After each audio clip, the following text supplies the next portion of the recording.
নমস্কার আমার প্রিয় ছাত্রছাত্রীরা, আশা করি তোমরা সবাই খুব ভালো আছো। তোমাদেরকে সকলকে স্বাগত জানাই আমার ইউটিউব চ্যানেল টিচিং সাগরে।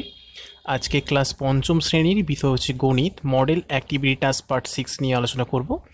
এটা তোমাদের সেপ্টেম্বর মাসে নতুন মডেল অ্যাক্টিভিটি টাস্ক দেওয়া হয়েছে, ঠিক আছে? তো তার আজকে আমি অ্যান্সার সম্পর্কে আলোচনা করব। তোমরা এই অঙ্কগুলোকে ভালো করে বুঝে তারপরে খাতায় করবে, ঠিক আছে? আর এবং এর আগে যে তোমাদের মডেল অ্যাক্টিভিটি টাস্ক পার্ট 4 দেওয়া হয়েছিল, সেই ভিডিওর লিঙ্কটা আমি ডিসক্রিপশানে দিয়ে দেবো, তোমরা চাইলে আগের ভিডিওটা দেখে নিতে পারো। আর তোমাদের একটা নতুন আপডেট আছে, সেটা হচ্ছে তোমাদের ক্লাস 5-এর নতুন ক্লাস স্টার্ট হচ্ছে 10 তারিখ থেকে, ঠিক আছে? তোমাদের একটা রুটিন দেওয়া হয়েছে। তোমাদের হচ্ছে সোমবার গণিত ক্লাস হবে, আর হচ্ছে বুধবার দিন পরিবেশ, এবং শনিবার দিনটা গণিত ক্লাস হবে। তোমরা চাইলে এই ক্লাসগুলো অ্যাটেন্ড করবে, ঠিক আছে? তোমাদের যে কোনো যদি সমস্যা থেকে থাকে তো অবশ্যই তোমরা এই ক্লাসের মধ্যে দিয়ে সমাধান করবে, ঠিক আছে? তোমরা এই ক্লাসগুলো অ্যাটেন্ড করো, ঠিক আছে? পরে তোমাদের আস্তে আস্তে বাকি সাবজেক্টগুলোর রুটিন দেওয়া হবে, হ্যাঁ, তোমরা সেইগুলোকেও ক্লাসে জয়েন করতে পারো, ঠিক আছে? তো চলো আজকের মডেল অ্যাক্টিভিটি টাস্ক যেটা দেওয়া হয়েছে সেই ভিডিওটা আমরা আজকে শুরু করি। দেখো, তোমাদের প্রথমে এই মডেল অ্যাক্টিভিটি টাস্কের প্রথমে একের দাগের প্রশ্ন দিয়েছে, বহুমুখী ঊর্ধ্বধ্বনি প্রশ্ন, এমসিকিউ টাইপের প্রশ্ন দিয়েছে। তোমাদের প্রথমে কয়ের দাগে প্রশ্ন দিয়েছে 1/2 যুক্ত 1/3 যোগফলের লব হলো। এখানে 4টা অপশন দিয়েছে, ঠিক আছে? দেখো, এখানে যোগফলের লব বলেছে। লব বলতে সবসময় এই যে ভগ্নাংশটা, এই ভগ্নাংশটার ওপরেরটাকে লব বলা হয় আর নিচেরটাকে হর বলা হয়, এটা সবসময় মাথায় রাখবে, ঠিক আছে? তো আগে তাহলে এই অঙ্কটাকে প্রথমে কষতে হবে। তো চলো আমরা এই অঙ্কটাকে কষে নিই। তো প্রথমে 1/2 আর 1/3 আছে, অঙ্কটাকে তুলবে। 1/2 যুক্ত 1/3, এরপর সমান চিহ্ন দেবে, একটা বাই টানবে। প্রথমে এই নিচে যে হর যে আছে 2 আছে আর 3, এই 2 আর 3 কী করবে, প্রথমে লসাগু করবে, ঠিক আছে? তো এখানে দেখো 2 আর 3 যদি আমি লসাগু করি, আমি লসাগুটা পাবো কত? 6 পাবো, ঠিক আছে? সেখানে আমি লিখলাম। লেখার পর কী করব, এই যে 2 আছে, ঠিক আছে, এই 2-এর সঙ্গে 6কে আমাকে কী করতে হবে, ভাগ করতে হবে। তাহলে 2-এর সঙ্গে যদি আমি 6 ভাগ করি, কত পেলাম? 2 3 6, তাহলে 3, এই যে 3 পেলাম, 3-এর সঙ্গে ওপরে যে লব আছে সেই লবটাকে গুণ করতে হবে। তার মানে 2-এর সঙ্গে 6 ভাগ করলে 2 3 6, 3-এর সঙ্গে 1 গুণ করলে 3 1 3, তাহলে এখানে লিখবো 3, যুক্ত চিহ্ন দেবো। ঠিক একই রকমভাবে 3-এর সঙ্গে 6 ভাগ করবো, 3 2 6, 2 পেলাম, 2-এর সঙ্গে 1 গুণ করলে 2। এরপরে এর পাশে সমান চিহ্ন দেবো, বাই টানবো, 3-এর সঙ্গে 2 যোগ করলে 5 হবে, আর নিচে 6 ছিল, 6 থাকবে, ঠিক আছে? তার মানে এই যে ভগ্নাংশ, এই যে অ্যান্সারটা পেলাম, এখানের মধ্যে লবটা কত পেলাম? 5 পেলাম, আর হরটা 6 পেলাম। তাহলে এখানের মধ্যে দেখো সিএ 5 আছে, ঠিক আছে? তার মানে এইটা হবে অ্যান্সার, ঠিক আছে? তো তোমরা আশা করি অঙ্কটাকে আমি বোঝাতে পেরেছি, ঠিক আছে? না বুঝতে পারলে অবশ্যই কমেন্টের মাধ্যমে জানাবে, ঠিক আছে? আমি ভালো করে আরও বুঝিয়ে দেবো। আচ্ছা, এরপরে তোমাদের যে নেক্সট প্রশ্ন দিয়েছে, দেখো তোমাদের নেক্সট প্রশ্ন দিয়েছে 3 যুক্ত 1/7 এর সমান মিশ্র ভগ্নাংশ হলো। এখানে 4টা অপশন দিয়েছে, ঠিক আছে? এই 4টা অপশনের মধ্যে কোন অ্যান্সারটা ঠিক সেটা আমাকে লিখতে বলেছে। দেখো, এটা তোমাদের বইয়ের 110 নম্বর পেজে এরকম একটা অঙ্ক দেওয়া আছে। দেখো, এখানে প্রথমে অঙ্কটা ছিল 3 পূর্ণ 1/7 সমান, এটাকে লিখেছে দেখো 3 যুক্ত 1/7, অর্থাৎ এটাকে যদি আমি অপ্রকৃত ভগ্নাংশে আমি যদি ট্রানজেক্ট করি, সেক্ষেত্রে দেখো এটাকে ডাইরেক্ট এতভাবে কঠিনভাবে না করে সহজভাবে করা যায়। সেটা কীভাবে করা যায় না, 7 3 21, 21-এর সঙ্গে 1 যোগ করলে 22, তার মানে 22/7 আমার এটাই অ্যান্সার বেরিয়েছে, কিন্তু এটা ডাইরেক্ট করলে এরকম বেরাবে। দেখো, তাহলে এখানে অঙ্কটা আছে 3 যুক্ত 1/7, তাহলে এই 3 যুক্ত 1/7টা কোথা থেকে পেয়েছিলাম? 3 যুক্ত 1/7টা পেয়েছিলাম এটা থেকে, 3 পূর্ণ 1/7 থেকে। তার মানে এখানে যে 4টা অপশন দিয়েছে, এখানের মধ্যে কোন অ্যান্সার, দেখো এখানে হচ্ছে ডি, ঠিক আছে? তাহলে এখানের মধ্যে কোন অ্যান্সারটা হবে?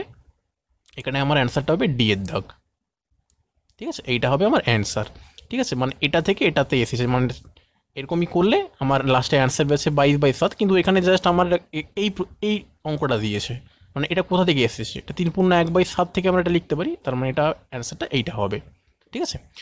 আচ্ছা, এরপরে তোমাদের যে নেক্সট প্রশ্ন দিয়েছে, দেখো গয়ের দাগের বলেছে সমান 100 ভাগের 5 ভাগ, সমান 100 ভাগের 5 ভাগ সমান দিয়েছে, বলেছে এতে অপশান দিয়েছে 0.5, বি এ দিয়েছে 0.05, সি এতে দিয়েছে 0.005, ডি এতে দিয়েছে 0.0005, ঠিক আছে? তাহলে এই অঙ্কটাকে আমি প্রথমে করবে কি করবে না, সমান 100 ভাগের 5 ভাগ, তার মানে এটা ভগ্নাংশ আকারে লিখতে গেলে বাই টানবো, তাহলে নিচে কত লিখবো, নিচে লিখবো 100, ঠিক আছে। 5 ভাগ তার মানে ওপরটা লিখবো 5, ঠিক আছে।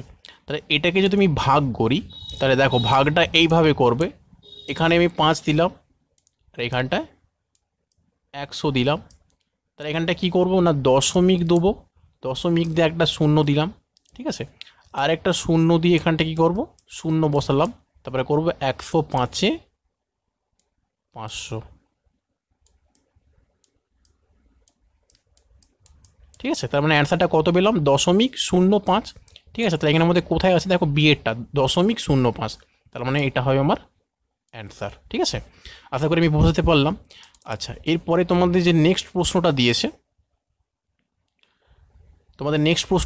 ঘয়ের দাগের, বলেছে যে এই চিত্রটাতে আছে একটা রশ্মি ও একটা ছেদবিন্দু, বিয়ে দিয়েছে দুটি রশ্মি ও একটা ছেদবিন্দু, সিয়ে দিয়েছে একটা রশ্মি ও দুটি ছেদবিন্দু, ডিয়ে দিয়েছে দুটি রশ্মি ও দুটি ছেদবিন্দু। দেখো এখানে একটা লক্ষ্য করো,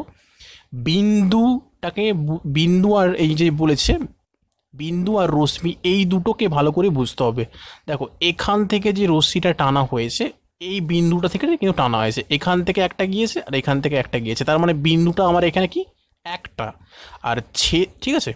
আর রশ্মি যেটা গিয়েছে এই যে তীর চিহ্ন এটা কিন্তু দুটো, এই একটা পার্ট গিয়েছে এই একটা পার্ট গিয়েছে, ঠিক আছে। তার মানে এখানের মধ্যে আমার অ্যান্সারটা হবে, ঠিক আছে, যে একটা বিন্দু আর দুটো হচ্ছে রশ্মি, ঠিক আছে। তার মানে এটা কি হবে দেখো, দুটি রশ্মি আর একটা ছেদবিন্দু, এটা বিয়ের দাগে আছে, ঠিক আছে। তার মানে অ্যান্সারটা হবে এটা, ঠিক আছে। কিন্তু বাকিগুলো নয়, হবে না। কিন্তু দেখো এটা আছে একটি রশ্মি একটি ছেদবিন্দু, এটা নয়। তারপরটা দিচ্ছে একটি রশ্মি ও দুটি ছেদবিন্দু, একটি রশ্মি এখানে নাই কারণ দুটো আছে, ঠিক আছে। আমি বোঝাতে পারলাম, ঠিক আছে, এর বর্ণনাটা কীভাবে হয়েছে এই অ্যান্সারটা, ঠিক আছে। আচ্ছা, এরপরে তোমাদের যে নেক্সট প্রশ্ন দিয়েছে দেখো 2-এর দাগে সত্য মিথ্যা করতে বলেছে। কয়ের দাগের প্রশ্ন দিয়েছে 6/15 এর লঘিষ্ঠ আকার হলো 3/5, ঠিক আছে। লঘিষ্ঠ আকারে প্রকাশ করতে বলেছে, ঠিক আছে। তাহলে এই অঙ্কটাকে আমি বের করলে দেখো আমি লিখলাম 6/15, তাহলে এটাকে আমি লঘিষ্ঠ আকারে প্রকাশ করলে কাটাকাটি করলে কি করব না 2-3-এ 6, ঠিক আছে, সরি 3 2 3 দিয়ে কাটাকাটি হচ্ছে, 3 2 6 আর হচ্ছে 3 5 15, তার মানে অ্যান্সারটা বেরাবে আমার কত 2/5, ঠিক আছে। তার মানে এখানটা কি আছে দেখো লঘিষ্ঠ আকার হলো 3/5, তার মানে এটা কি ভুল দিয়েছে, তার মানে এটা হয়ে যাবে মিথ্যা। আমি এখানটা ভুল চিহ্ন দিচ্ছি, কিন্তু তোমরা এটাকে খাতায় তুলে নিচে উত্তরটা লিখবে মিথ্যা, ঠিক আছে। আচ্ছা, এরপর তোমাদের ক্ষয়ের দাগের প্রশ্নটা দিয়েছে, বলেছে একটা বর্গাকার চিত্রের একটি বাহুর দৈর্ঘ্য সমান বর্গাকার চিত্রের পরিসীমা বাই 4, ঠিক আছে। এটা দিয়েছে, এটা কী করতে বলছে সত্য মিথ্যা আমাকে নির্ণয় করতে বলেছে। তাহলে দেখো এখানের মধ্যে তাহলে আমরা একটা সূত্র জানি যে বর্গাকার চিত্রের পরিসীমা সূত্র হলো কি না 4 গুণিতক একটি বাহুর দৈর্ঘ্য, ঠিক আছে। 4 গুণিতক কি একটি বাহুর দৈর্ঘ্য। তো এখানটা দিয়েছে একটা বর্গাকার চিত্রের বাহুর দৈর্ঘ্য বর্গাকার চিত্রের পরিসীমা বাই 4, ঠিক আছে। তাহলে বর্গাকার চিত্রের পরিসীমা সমান যদি আমরা জানি যে 4 গুণিতক একটি বাহুর দৈর্ঘ্য, তাহলে সেটা যা, আর এটাকে একটু ঘুরিয়ে দিয়েছে, লেখা আছে যে একটি বাহুর দৈর্ঘ্য সমান বর্গাকার চিত্রের পরিসীমা বাই 4, তার মানে দুটো একই, তার মানে এটা অ্যান্সারটা হবে আমার ঠিক, তার মানে এটা সত্য লিখবে, ঠিক আছে।